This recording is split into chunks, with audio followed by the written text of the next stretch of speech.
Evangelho segundo Marcos, capítulo 4.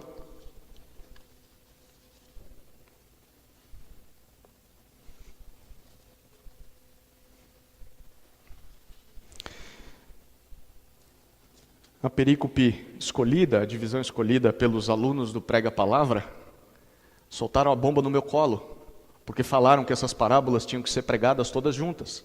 Só que quem decidiu isso não veio pregar, sobrou para mim. Mas o trabalho é bom, foi um bom desafio. Nós vamos tentar estudar essa noite do versículo 1 até o versículo 34 de Marcos. Vamos lendo aos poucos, tá? Vamos tomando essa sopa pelas beiradas. Mas eu gostaria de te convidar a ler o primeiro versículo. Marcos capítulo 4, versículo 1.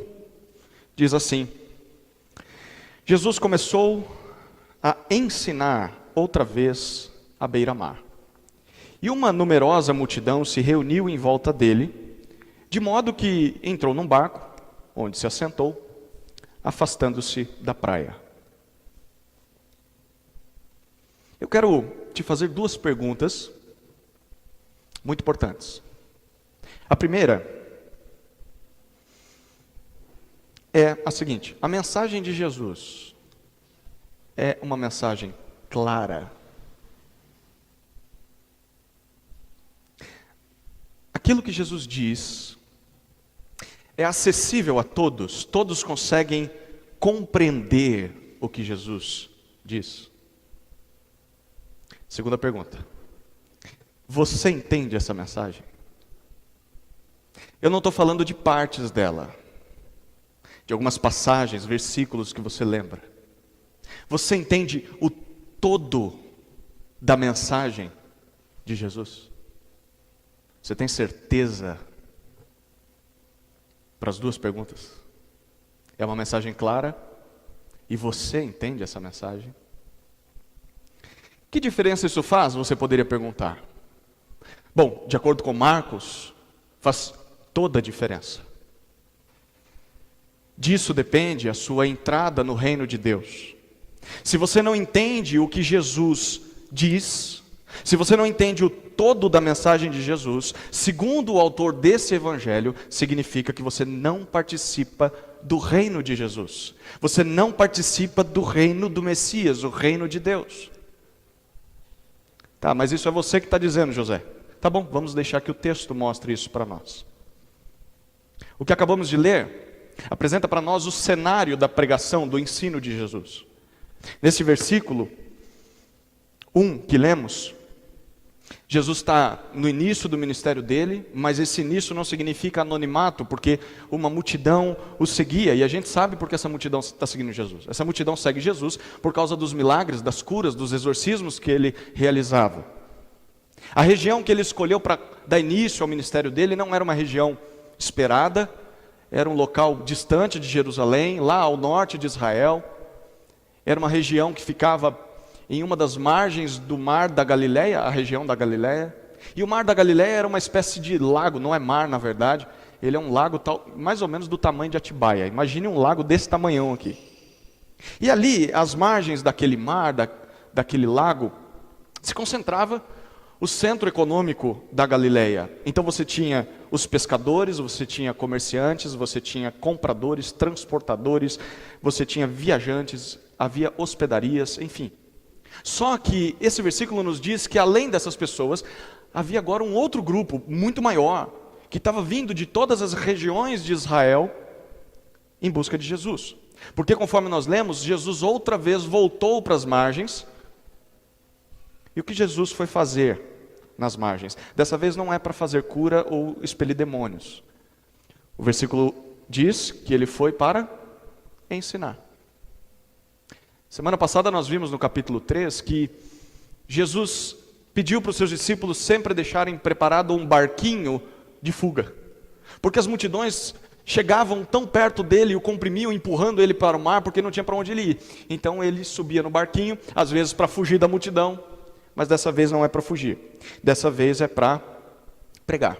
Então Jesus pede para que os discípulos levem o barquinho um pouquinho mais para trás da costa. E ali ele vê todo o povo está com os olhos fixos em Jesus, e o texto diz que ele começa a ensinar as multidões à beira da praia. E o que Jesus pregava a essas pessoas? Bom, Jesus ensinava por parábolas. Olha o que diz o versículo 2. Assim, ensinava-lhes muitas coisas por parábolas. E durante o seu ensino, dizia. Daqui a pouco a gente vê o que ele dizia. Marcos nos diz que Jesus ensinava muitas coisas. E essas muitas coisas eram ensinadas por meio de parábolas. Você já ouviu essa palavrinha, né? Parábolas, o significado desse termo é bem amplo e pode ser entendido de qualquer uma das formas que eu vou dizer agora, ou talvez com todas elas juntas. Parábola pode significar uma comparação, uma metáfora, uma ilustração, pode ser um exemplo, pode ser uma história com E, como aquelas do livrinho que você lê para o seu filho, Era uma Vez. Parábola pode significar um provérbio, um enigma, enfim. Normalmente, as pessoas gostam de ouvir parábolas, sim ou não? Especialmente as parábolas de Jesus. As parábolas de Jesus parecem ser mais fáceis de compreender, na verdade. Afinal de contas, Jesus usava imagens, ilustrações, situações do dia a dia, que mesmo que nós não sejamos daquela região, a gente, na maioria das vezes, consegue identificar do que ele está falando. Mas, como nós veremos nesse texto, as parábolas não são tão simples assim, não. Eu quebrei a cabeça essa semana para estudar esse texto, e eu vou te convidar a quebrar a tua cabeça também. Olha que interessante a primeira parábola. A partir do versículo 3 até o versículo 9, é uma parábola, a parábola do semeador. Olha o que diz o texto. Escutem. Eis que o semeador saiu a semear. E ao semear, uma parte caiu à beira do caminho, e vieram as aves e a comeram. Outra parte caiu em solo rochoso, onde a terra era pouca, e logo nasceu, visto não ser profunda a terra. Saindo, porém, o sol a queimou. E porque não tinha raiz, secou-se. Outra parte caiu entre os espinhos, e os espinhos cresceram e a sufocaram, e não deu fruto. Outra, enfim, caiu em boa terra e deu fruto. A semente brotou, cresceu e produziu 30, 60 e a 100 por um. Jesus acrescentou: quem tem ouvidos para ouvir, ouça. A primeira parábola que Jesus conta é a respeito de um semeador. O semeador é alguém que trabalha plantando e vive do fruto do seu trabalho, da plantação.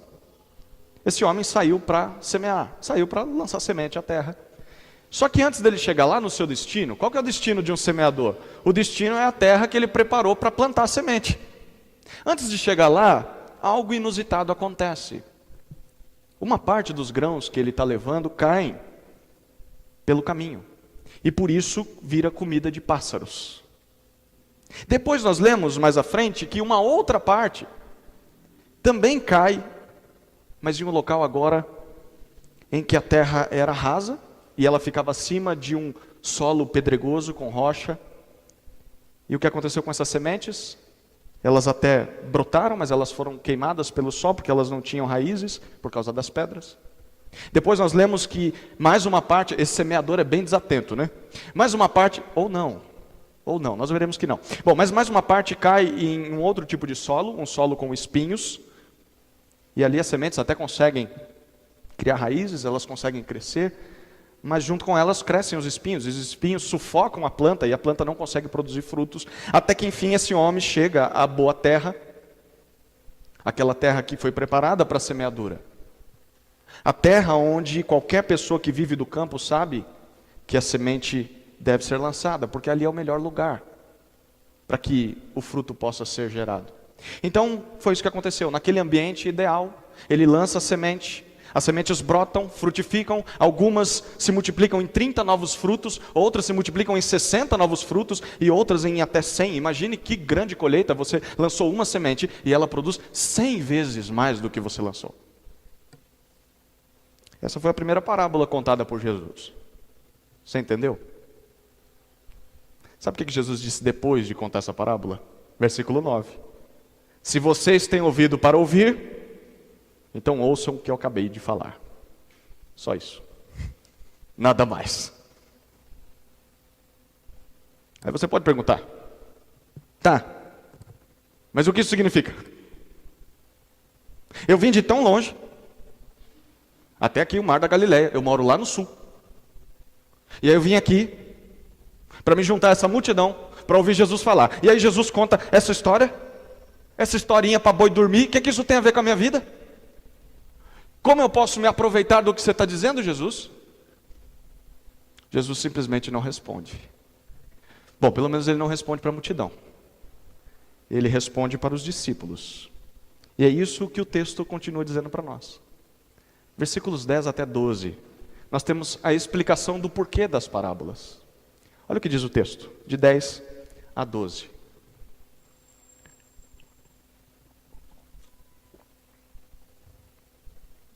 Quando Jesus ficou só, os que estavam junto dele, com os 12, começaram a lhe fazer perguntas a respeito das parábolas. Jesus disse a eles: a vocês é dado conhecer o mistério do reino de Deus, mas aos de fora, tudo se ensina por meio de parábolas, para que, vendo, vejam e não percebam, e ouvindo, ouçam e não entendam, para que não venham a converter-se e sejam perdoados. Marcos faz um parêntese na história e nos adianta para algumas horas no futuro. Parece muito com algumas séries da Netflix, né? Ele nos apresenta quando Jesus já não está mais no barquinho, agora provavelmente ele está na casa, talvez a casa de Pedro, porque nós lemos que ele está ao redor com os discípulos e tem gente lá fora. Jesus está num lugar separado com os discípulos, e essa cena, você pode imaginar aquela mesma cara de dúvida que podia se ver na multidão, está na cara dos discípulos. E a gente consegue imaginar a pergunta dos discípulos: Senhor, com todo respeito, sabemos que tu és o verbo de Deus, mas com todo respeito, o que significam todas as suas parábolas? A gente não entendeu, foi nada. Então Jesus explica. A princípio não o significado das parábolas, mas ele explica por que ele ensinava com parábolas. Ele diz nos versículos 11 e 12: às multidões, aos de fora, provavelmente a todos aqueles que estão vindo atrás de mim apenas pelas curas, pelas coisas que eu posso fazer, a essas pessoas, tudo eu ensino por parábolas. Tudo. Sabem por quê? Para que apesar de verem, apesar de ouvirem, apesar de compreenderem a parábola, eles não vejam, eles não ouçam, e eles não compreendam o que ela significa. E dessa forma, eles não vão poder se converter, e se isso acontecer, eles não serão perdoados. Uau! Você está lendo essas palavras saindo da boca de Jesus, o Filho de Deus que veio ao mundo para salvar pecadores. Como assim? Como assim Jesus não quer que as pessoas se convertam? Como assim? Se elas não entenderem o que Jesus diz, como é que elas vão ser perdoadas? Será que Jesus não quer que as pessoas sejam perdoadas? Será que Jesus não quer que as pessoas o compreendam? Por que Jesus precisa ser tão confuso no seu ensino? Por que Jesus não vai logo direto ao ponto? Por que Jesus não é mais claro? Como é que você e eu deveríamos lidar com um texto desse aqui? Rasgar da Bíblia não funciona, porque ele falou isso aqui. Bom, certamente nós devemos lidar com esse texto da maneira como que os leitores de Marcos lidariam. Como é que os leitores desse livro leriam essa passagem? Provavelmente eles leriam com um outro livro aberto, ou pelo menos um outro livro em mente. O livro de Isaías. Especificamente o capítulo 6. Então eu te convido agora a deixar o seu dedo em Marcos e abra em Isaías capítulo 6. Livro do profeta Isaías capítulo 6.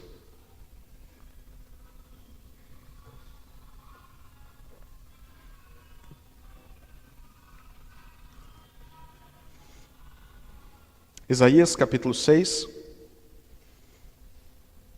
a partir do versículo 1.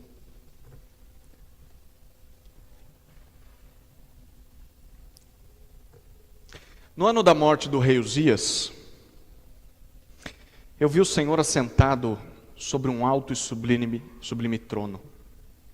E as abas de suas vestes enchiam o templo, serafins estavam por cima dele. Cada um tinha 6 asas, com 2 cobria o rosto, com 2 cobria os pés, e com 2 voava, e clamavam uns para os outros, dizendo: Santo, Santo, Santo é o Senhor dos exércitos, toda a terra está cheia da sua glória. Os umbrais das portas se moveram com a voz do que clamava, e o templo se encheu de fumaça. Então eu disse: ai de mim, eu estou perdido, porque eu sou homem de lábios impuros, habito no meio de um povo de lábios impuros, e os meus olhos viram o Rei, o Senhor dos exércitos. Então um dos serafins voou para mim, trazendo na mão uma brasa viva, que havia tirado do altar com uma pinça. Com a brasa tocou a minha boca e disse: eis que esta brasa tocou os teus lábios, a sua iniquidade foi tirada, o seu pecado perdoado. Depois disto, ouvi a voz do Senhor que dizia: a quem enviarei? E quem há de ir por nós? Eu respondi: eis-me aqui, Senhor. Envia-me a mim. Então ele disse: vá e diga a este povo: ouçam,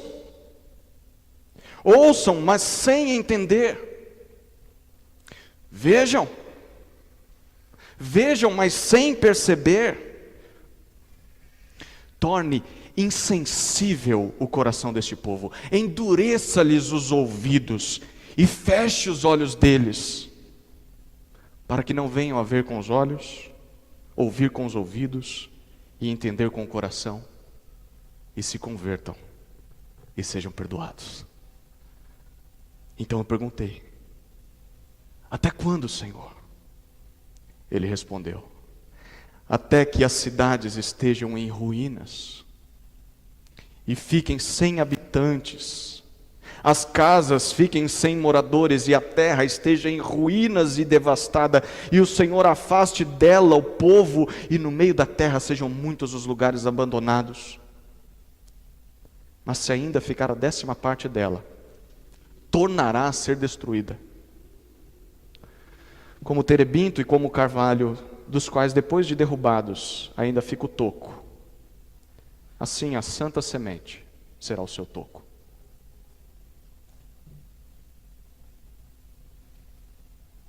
Marcos está nos fazendo olhar para esse texto. Aqui nós lemos a respeito do chamado de Deus ao profeta Isaías para pregar a Israel numa época de completa apostasia, desobediência. Todo o povo de Deus, com exceção de alguns na época de Isaías, havia se desviado do Senhor.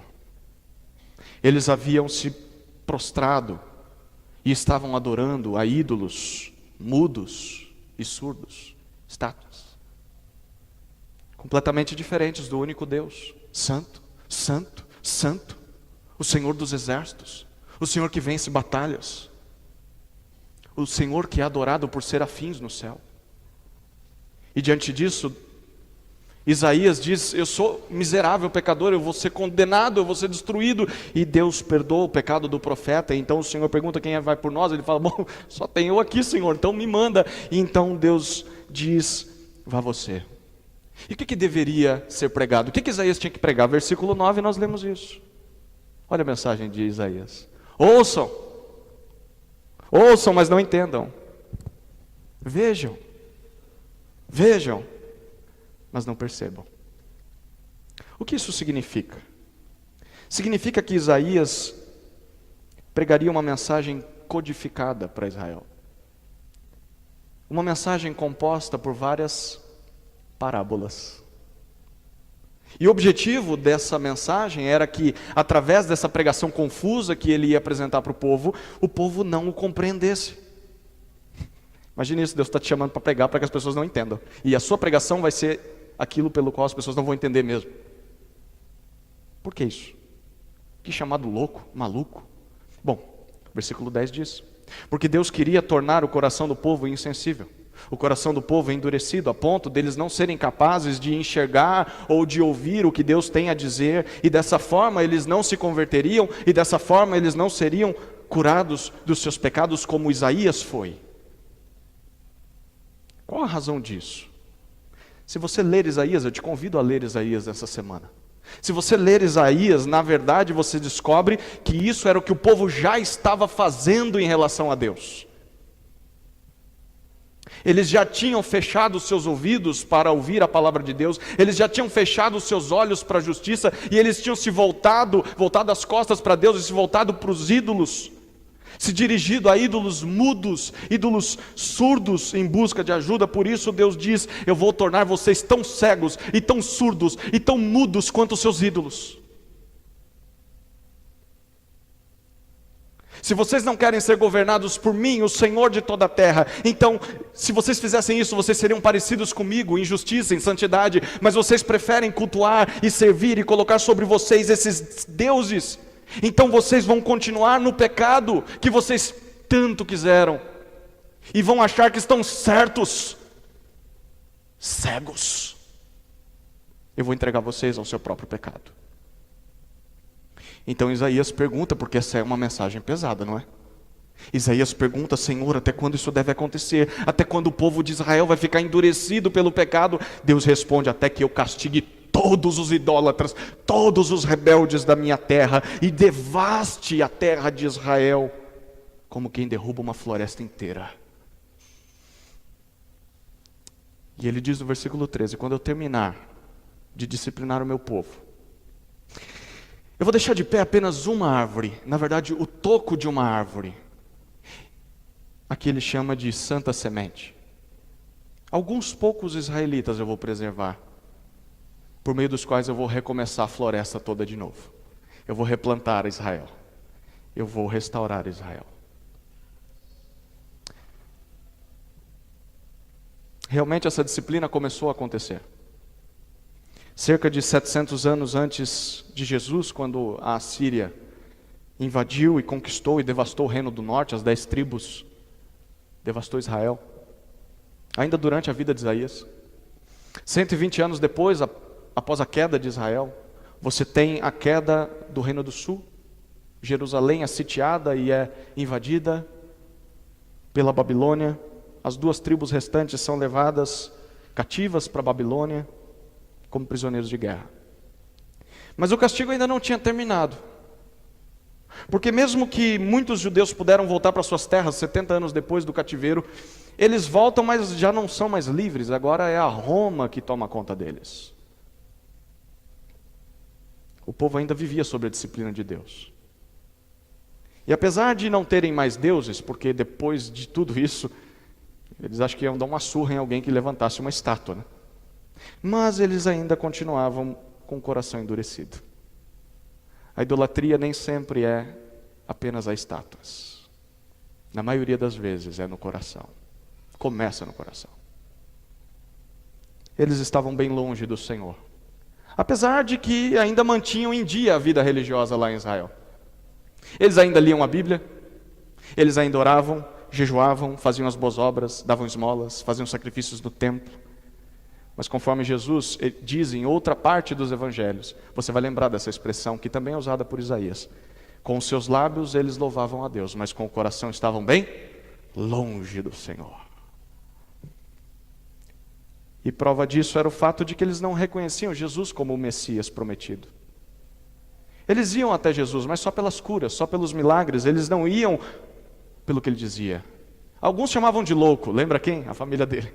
Outros chamavam de endemoniado e queriam matá-lo. É por isso que Jesus ensinava por parábolas. Porque Israel ainda estava longe do Senhor. Estava debaixo da disciplina de Deus. Apenas uma pequena parte da nação estava sendo preservada. E seria por meio dessa pequena parte, aquele toco, aquela aquela última parte da floresta que foi preservada, Deus iria recomeçar tudo novamente. E sabe que santa semente é essa? Sabe qual é o toco da árvore de Deus, por meio da qual Ele vai fazer novamente o seu reino florescer, frutificar? Volta para Marcos capítulo 4, versículo 11, nós lemos já.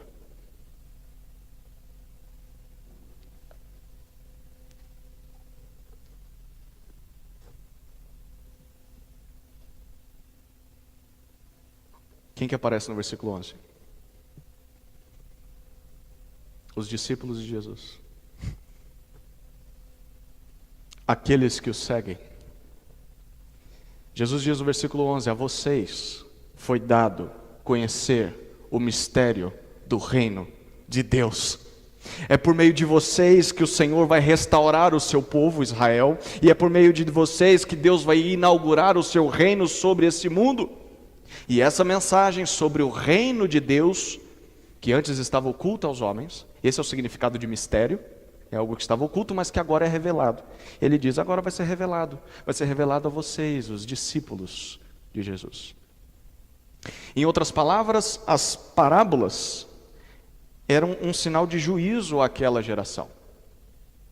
Uma geração rebelde, idólatra e incrédula. Apesar de ser extremamente religiosa, extremamente zelosa de guardar a tradição dos antigos, as parábolas são sinal de juízo de Deus contra eles. Jesus as contava como parte do juízo contra os seus pecados. Eles ouviam, mas não entendiam o que Jesus tinha a dizer. Porém, as explicações das parábolas eram dadas apenas aos discípulos, a quem Deus revelou o mistério do reino, por meio de quem Deus iria recriar o seu povo na terra. Isso significa que se nós gostamos das parábolas de Jesus, simplesmente porque elas são interessantes, ou porque nós achamos elas fáceis de entender, mas nós não compreendemos o real significado dessas parábolas, nós não estamos lendo elas como Jesus queria que fossem lidas.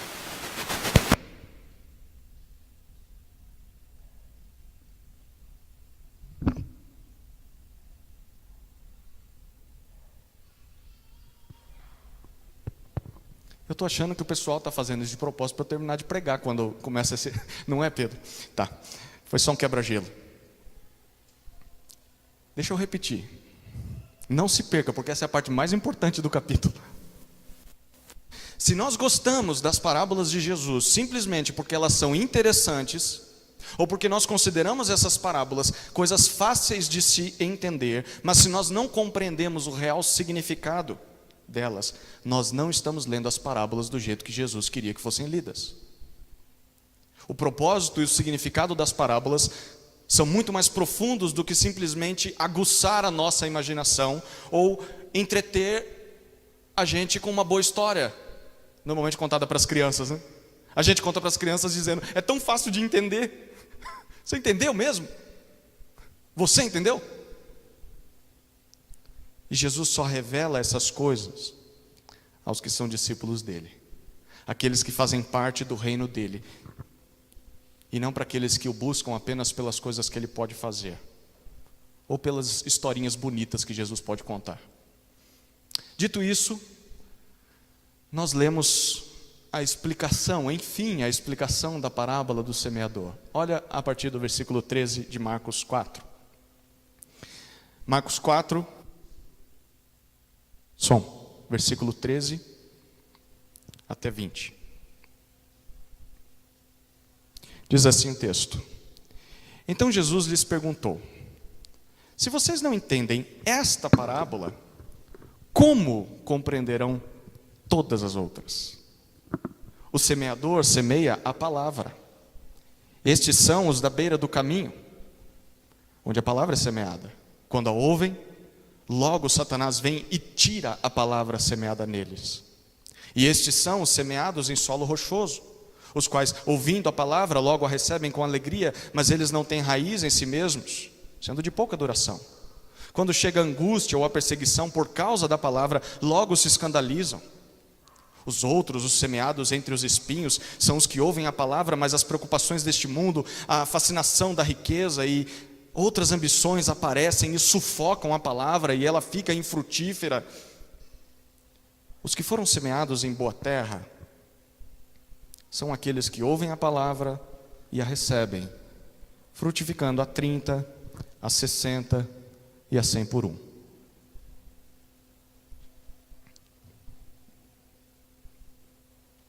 Conforme Marcos, a explicação dessa parábola não deveria ser lida sem que nós antes lêssemos o motivo de Jesus falar por meio de parábolas às multidões. Ou seja, para que a gente interprete essa parábola, precisamos primeiro ler as informações que lemos agora. Primeiro, Israel estava longe de Deus, mas mantinha suas práticas religiosas. E segundo, por isso Deus estava disciplinando Israel, por meio do domínio de Roma, mas também por meio do ensino enigmático de Jesus. E essa disciplina era uma forma do Senhor cumprir a sua palavra, cumprir aquilo que foi dito pelos profetas, e também de purificar para si mesmo um povo que nasceria de dentro da nação de Israel, nasceria, como nós já vimos, por meio dos discípulos, através do novo e perfeito Israel, que é Jesus. Ele está cumprindo tudo que Israel não conseguiu cumprir, e isso vai se estender para aqueles que o seguem. Bom, dito isso, a gente chega na explicação da parábola, versículo 13. O significado dessa parábola, depois que a gente entende o contexto, toma contornos um pouco ou muito diferentes do que normalmente nós consideramos que essa parábola significa. Não seja desatento diante desse texto. Segundo Jesus, o semeador representa aquele que semeia a palavra. Quem é que está semeando a palavra nesse contexto?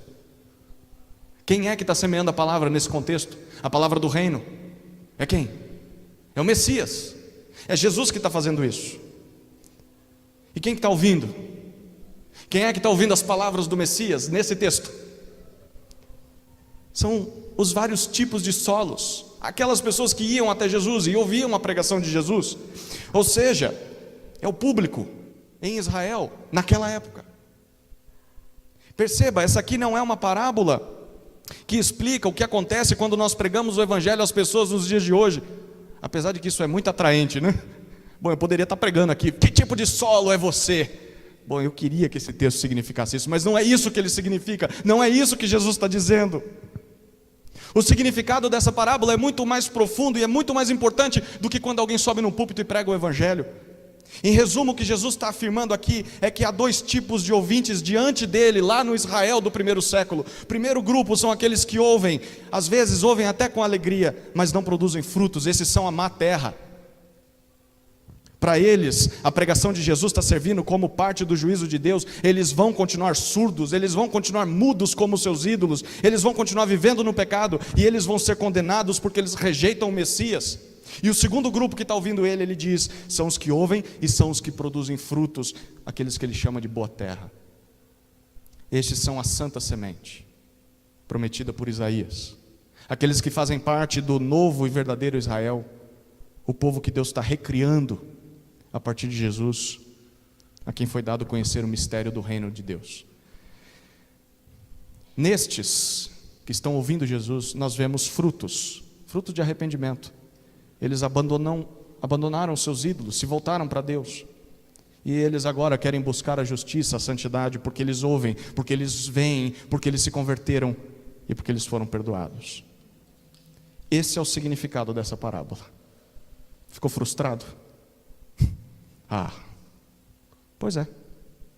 Segundo Jesus, a maior parte da nação de Israel iria rejeitar a sua mensagem. É o que acontece até hoje, não é? Até hoje os judeus rejeitam Jesus como Messias. Mas a mensagem de Jesus seria aceita por um grupo bem pequeno, mas que ia produzir muitos frutos. Por meio daqueles poucos discípulos de Jesus, Deus estava recriando o seu povo. E estava cumprindo todas as promessas feitas a Israel lá no passado. É isso que significa a parábola do semeador. Prepare-se para a pergunta. Você sabia disso? Porque conforme Jesus no versículo 13, se você não entende essa parábola, Você vai entender as outras? Sim ou não? Não.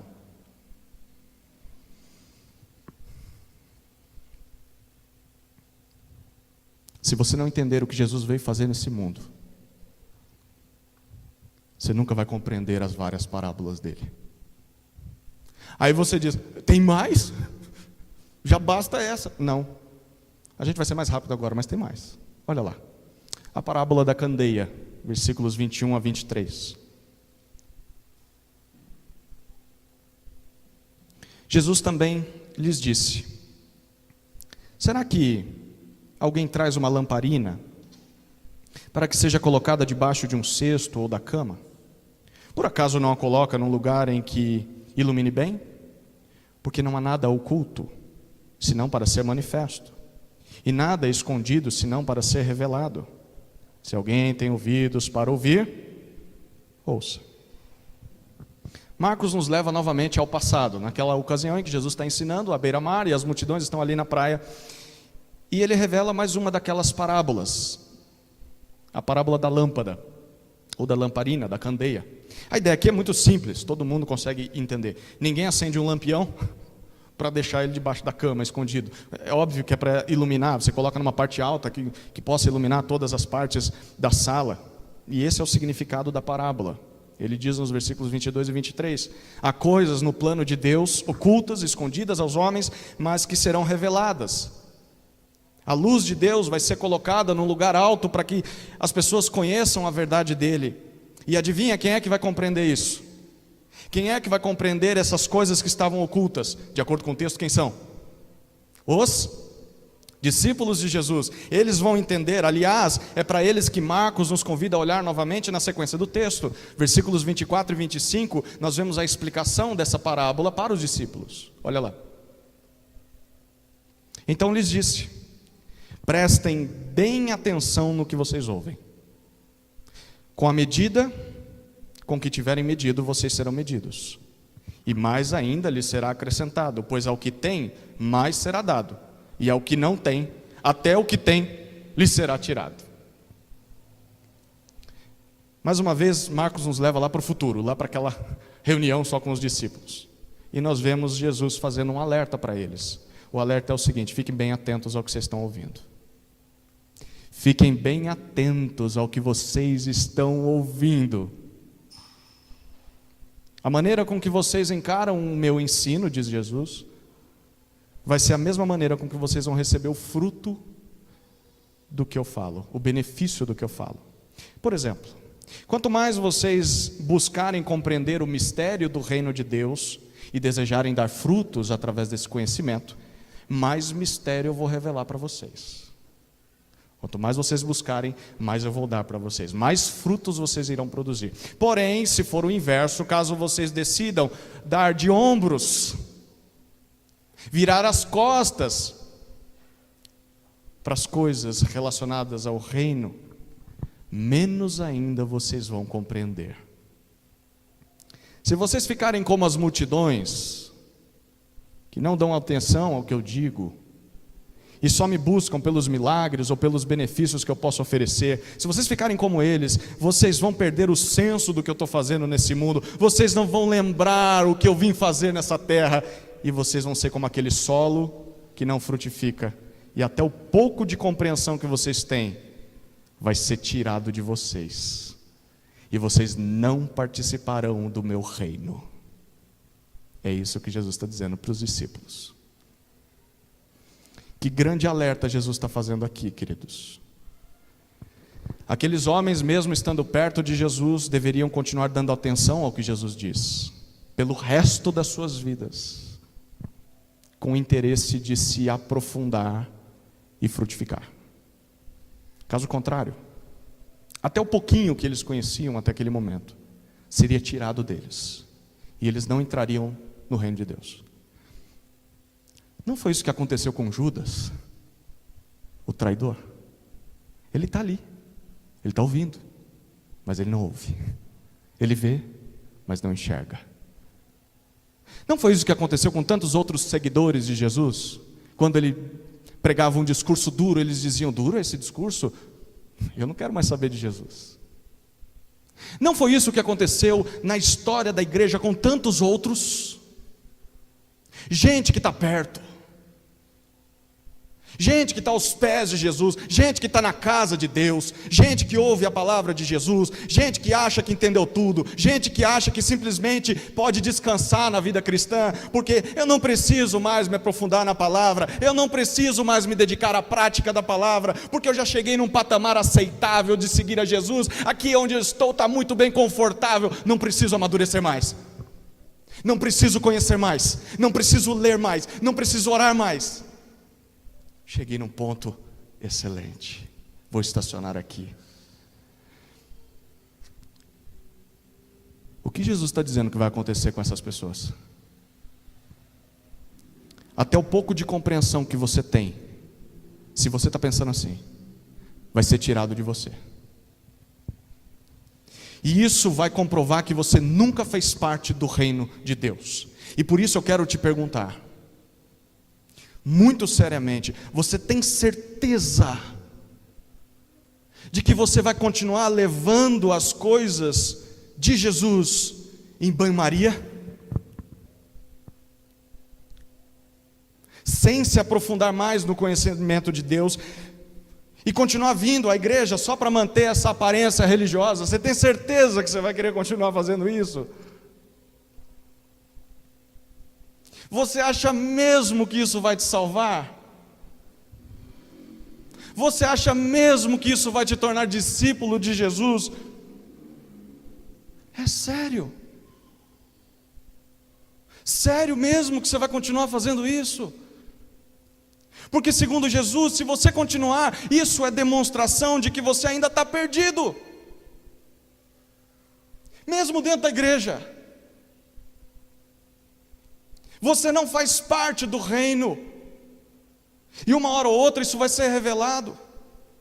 Vai ser revelado nessa vida, no dia do juízo final. Mas cada vez menos você vai ter interesse na palavra de Deus.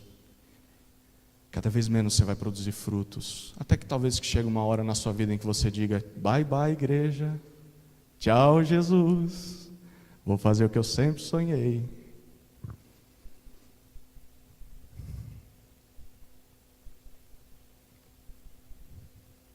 Duras palavras, não? Então prepare-se, porque Jesus tem mais duas ainda para terminar. Quer que eu termine? Tem que terminar, né? O texto está aí. 26 a 29. É a parábola da semeadura, ou melhor, da semente frutífera. Olha o que diz o texto.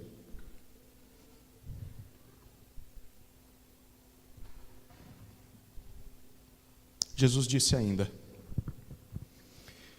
o reino de Deus é como um homem que lança a semente na terra. Ele dorme e acorda, de noite e de dia, e a semente germina e cresce sem que ele saiba como. A terra por si mesma frutifica. Primeiro aparece a planta, depois a espiga, e por fim o grão cheio na espiga. E quando o fruto já está maduro, logo manda cortar com a foice, porque chegou a colheita. Novamente nós voltamos ao passado, à beira-mar. Jesus diz que o reino é parecido, pelo menos em algum aspecto, com alguém que está lançando semente de novo na terra, né? Mas é diferente essa história, porque ele diz é alguém que lança a semente e não sabe como é que essa semente produz fruto. Enquanto essa pessoa dorme, acorda, dia após dia, o tempo vai passando, aquela semente que ele enterrou começa a germinar, começa a crescer, se levantar da terra sem que ele saiba como. A terra sozinha está fazendo o seu trabalho. E com o tempo aquela semente pequena se transforma em fruto, cheio de grãos e novas sementes. E aí a pergunta que tem que ser respondida é: qual é a participação daquele que lançou a semente em tudo isso? Qual que é a participação daquele semeador? Bom, no crescimento da planta? Nenhuma. No crescimento interno da planta? Nenhuma. Ele pode ter colocado água lá, mas nenhuma. Protegido de pragas, mas ele não consegue fazer a planta crescer sozinha. Ele só volta depois, quando é a hora da colheita. E aí ele participa, porque ele aproveita dos frutos que a terra sozinha produziu. Assim é o reino de Deus. Alguém planta o reino como uma semente e se ausenta da plantação. O solo, com o passar do tempo, a própria terra que recebeu a semente, se transforma em uma planta que dá frutos. E então aquele agricultor que só lançou semente, ele volta para ceifar e pegar os frutos para si.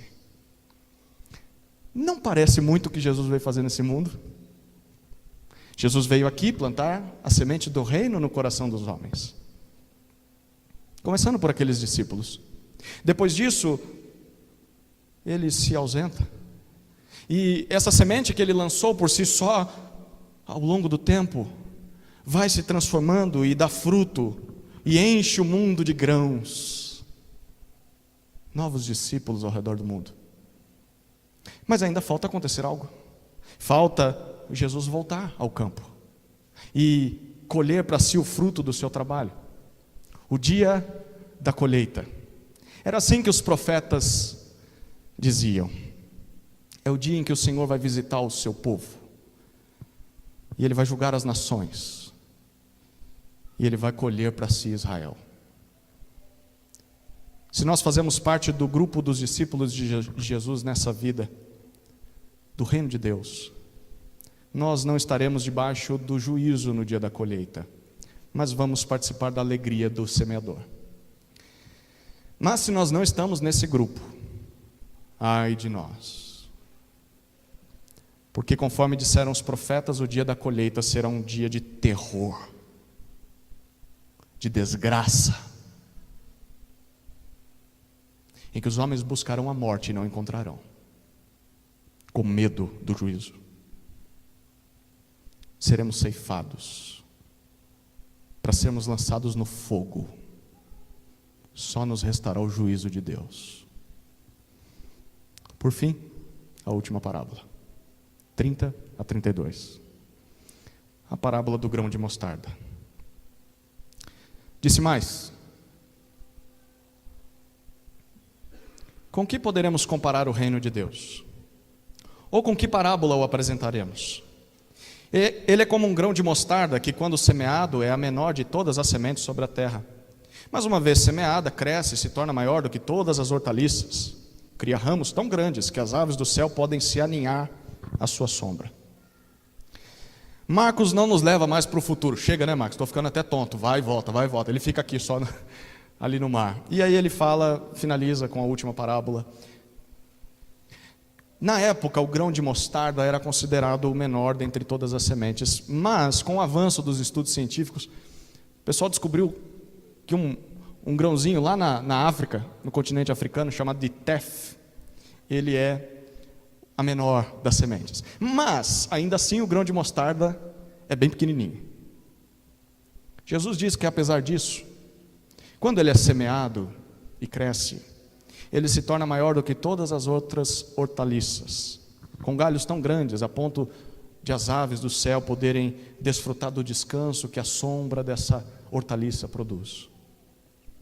De fato, a mostarda não é considerada uma árvore, ela é uma hortaliça, mas ela cresce bastante. Se você der um Google, depois dessa mensagem, por favor, agora não, você vai descobrir que tem um tipo de mostarda que pode chegar a 2,40 de altura, 2,40 metros. E se parece muito com uma árvore. É chamada de Brassica nigra, não sei se eu falei direito, ou mostarda preta. Dá até para pegar uma sombra debaixo dessa hortaliça. É assim que Jesus está apresentando o reino de Deus. O reino começa pequeno. O reino começa como essa pequena semente de mostarda, com 12 discípulos, de dentro da nação de Israel, todos improváveis. Ninguém daria nada por aqueles homens, inclusive um deles é traidor. Mas esse reino que começa pequeno vai se tornar grande, muito maior do que qualquer reino que esse mundo já viu. Durante toda a história, nenhum reino é como esse reino. E a sombra desse reino vai ser tão grande que vai abrigar todos os tipos de pássaros que quiserem encontrar refúgio, todos os tipos de pessoas, dentre todas as nações possíveis que quiserem se achegar a Deus e buscarem a Deus através do Messias Jesus. Lembre-se disso. Nunca se esqueça disso ao ler os evangelhos. Nós não somos parte do povo de Deus. Nós não nascemos da linhagem de Israel. A menos que tenha algum judeu aqui. Tem algum judeu aqui? Puro sangue? Não. Então isso aqui é para todos nós. Nós somos gentios. Nós não somos judeus. Nós não temos o direito de participar do reino de Deus. Bom, até mesmo o próprio Israel étnico também não tem, né? Porque a maioria deles ainda está sob juízo até hoje. Apenas alguns poucos judeus que reconhecem quem Jesus é, que Ele é o Messias, é que participam do reino. Não adianta ter nascido judeu também. Mas o Senhor é tão misericordioso que estendeu o convite desse reino a nós, os gentios, os pagãos, os adoradores de ídolos, aqueles que voltaram as costas para Deus a vida inteira, eu e você. Desde o Éden, todos nós nos afastamos de Deus, viramos as costas para o Senhor, mas ainda assim Ele é tão gracioso, que por mais que nós tenhamos ido longe, Ele vem atrás de nós. Ele vem atrás de nós para buscar o homem que Ele criou até aos confins da terra. E Ele busca na pessoa do seu Filho Jesus. Essa busca de Deus a mim e a você é por meio do Messias. E Ele vem até mim e você na pessoa de Jesus para nos levar de volta para Ele, para nos levar de volta para casa, para nos levar para a nova Jerusalém, o novo jardim que Ele está criando e preparando para que habite a nova humanidade. Nós somos esses pássaros. Pássaros que não fazem parte dos ramos da grande árvore de Deus na história. Nós não fazemos parte de Israel, o povo eleito, mas somos aqueles pássaros que desfrutam da sombra e do alívio que Ele oferece às nações, através da santa semente, através do povo do Messias. Foi essa imagem que os profetas do passado, como Ezequiel, como Daniel, pintaram. Haveria um dia em que Deus iria restaurar Israel e Deus convidaria os pagãos, as nações, para se juntar ao seu povo e serem perdoadas. Esse dia chegou. Esse dia chegou. Isso não te alegra? Esse dia chegou na vinda de Jesus à terra. Por meio de Jesus, Deus restaurou Israel. E Deus estendeu o convite da participação nesse reino a todos os povos. Louvado seja o Senhor. O Senhor, que é um Deus que resgata Israel por meio do Messias Jesus, mas é um Deus que também revela o mistério do seu reino aos discípulos de Jesus, e é o Deus que recebe os gentios como cidadãos desse reino eterno, eu e você.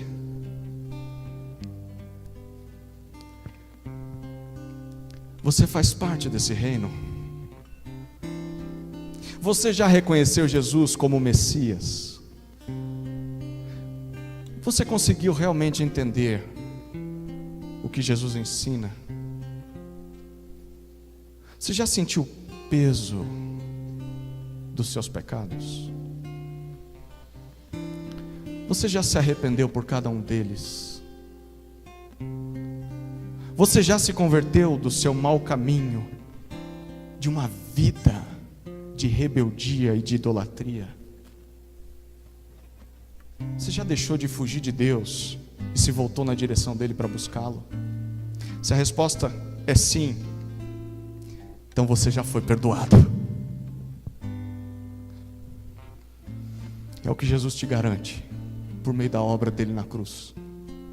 Você é bem-vindo à sombra e ao refúgio do Onipotente. O reino de Deus é o seu lugar. A nova Jerusalém te aguarda.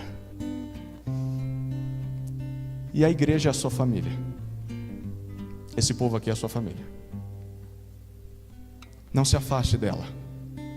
Continue buscando compreender cada vez mais sobre Jesus com esses outros discípulos dele. Não abandone a comunhão com o povo de Deus. Mas se a sua resposta é não,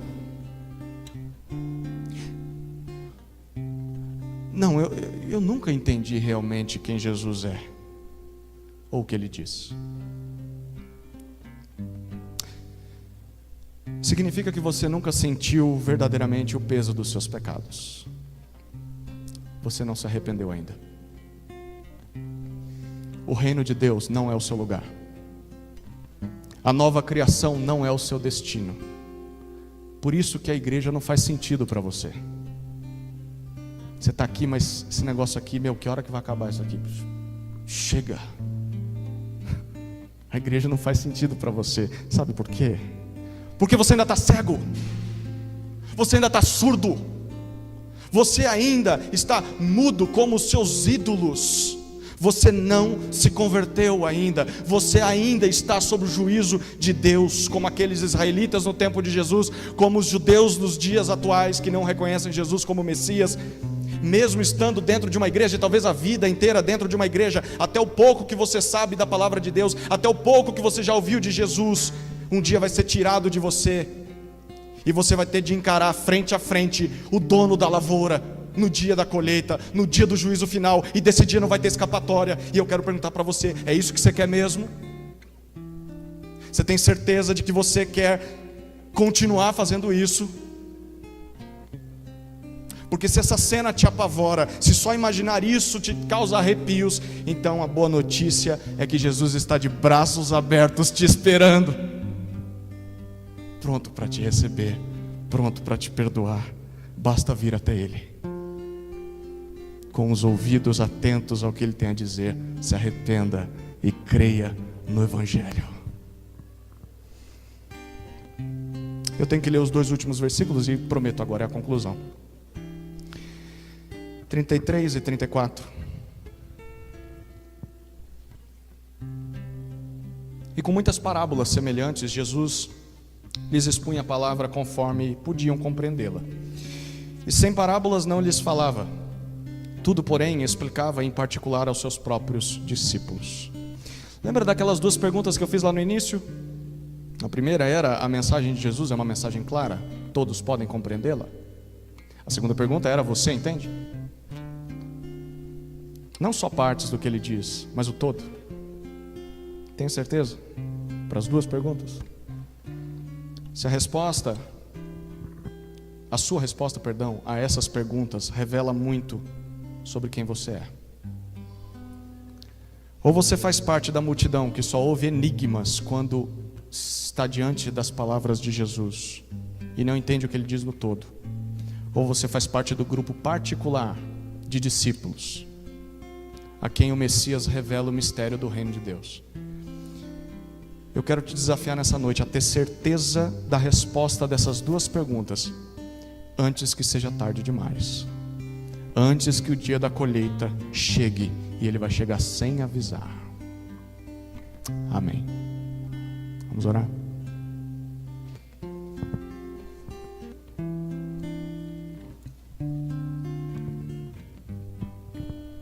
Querido Jesus,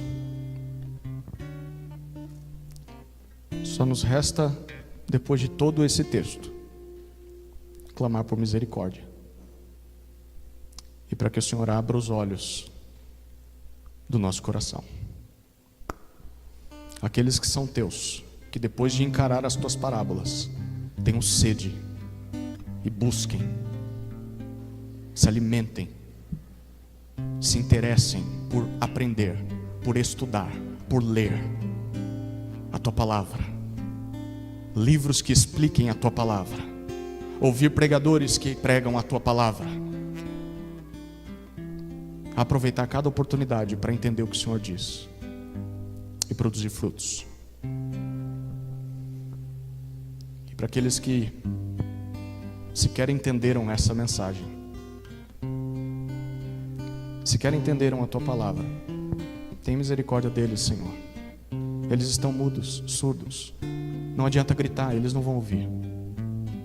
Então produz novo nascimento nesses corações, os regenere, os faça ouvi-lo, porque só depende do Senhor. É no teu nome que eu oro.